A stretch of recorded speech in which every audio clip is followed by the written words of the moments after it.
Hey team! So a few weeks ago I posted a video with a Bob Ross cartoon on it. It was kinda cool, kinda cute, so I thought maybe y'all would enjoy a video about how I created it. Here's the clip from that video.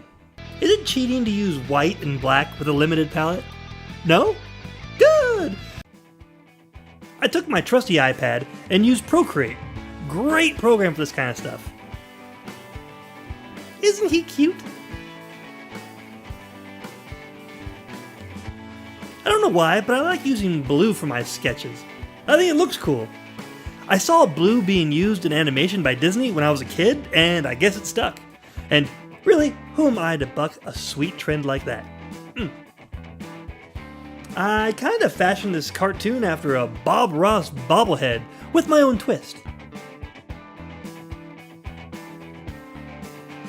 And of course, is it really Bob with such a small palette? Me thinks not. There we go, and I'm done. Pretty cool, huh? I think that's enough for today. Pretty quick, real easy, nothing too crazy. Hope you enjoyed it. If you like this and want to see more, please consider subscribing. As for me, I'm going to the house. For Studio 214, I'm Greg. Thanks for watching.